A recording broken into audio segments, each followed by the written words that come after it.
Well, the first tenet, which asks us to make the aspiration for freedom, for unconditional freedom, but the unconditional freedom of enlightened awareness, to make that a priority.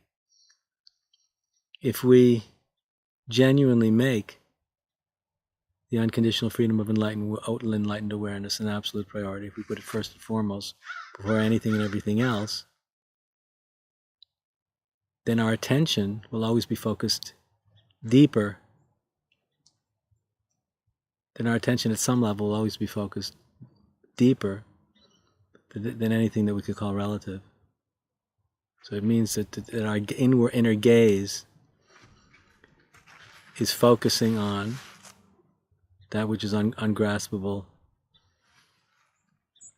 and immeasurable and ultimately unknowable by the rational mind.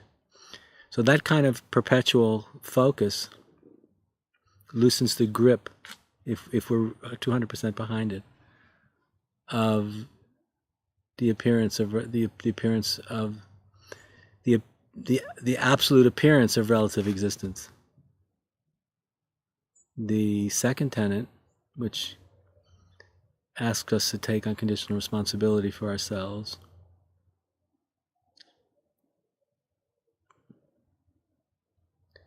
compels us or calls us to take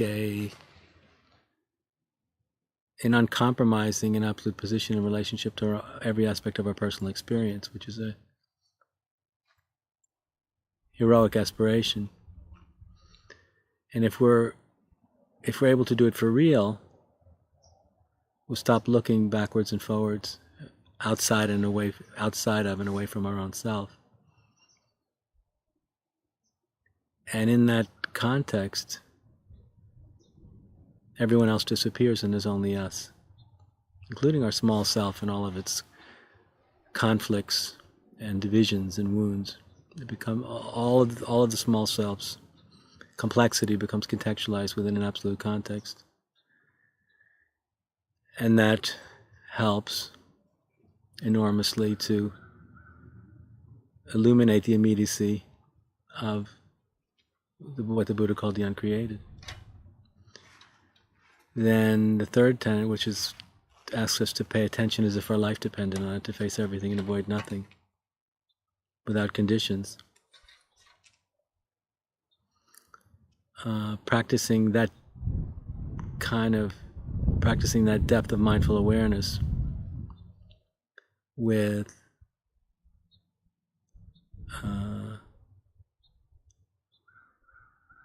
a passionate vulnerability.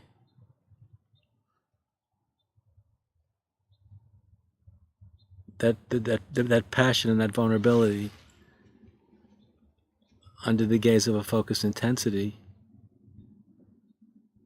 also helps to penetrate the illusion of a relative context. Because if we keep facing everything and avoiding nothing, and we keep facing everything and avoiding nothing, we keep facing everything and avoiding nothing, everything that's other than who we always already are will eventually fall away. And we'll find out again and again that it's only us. It's only me. It's all only me. And it's all only my responsibility.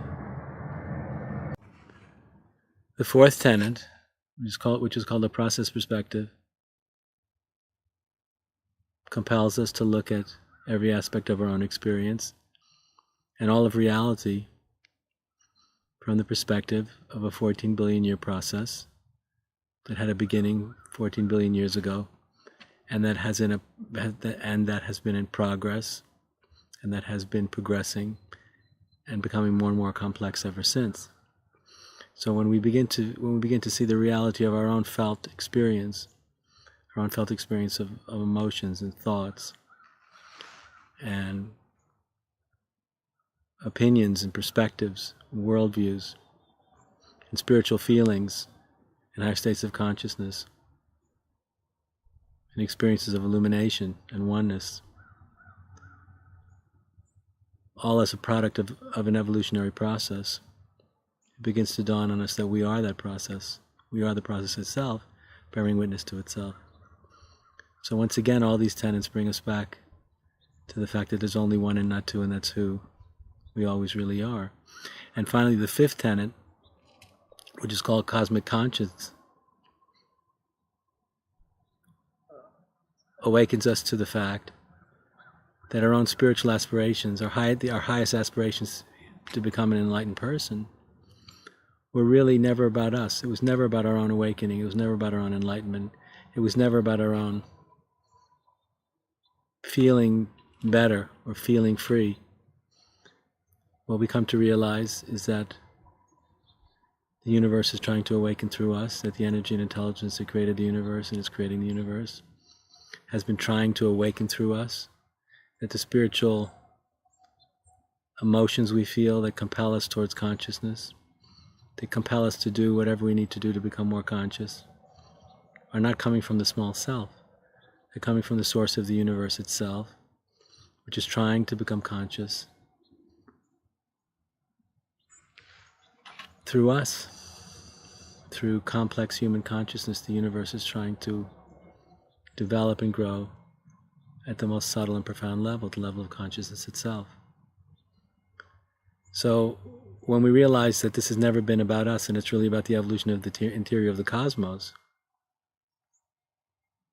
it again dawns on us that it's been only about us all along. And so every one of these principles in their own way enforce the ultimate truth that we realize when we awaken to enlightened awareness, which is that there is only one and not two. And that one is who we always have been and who we always will be. And this recognition is ever new.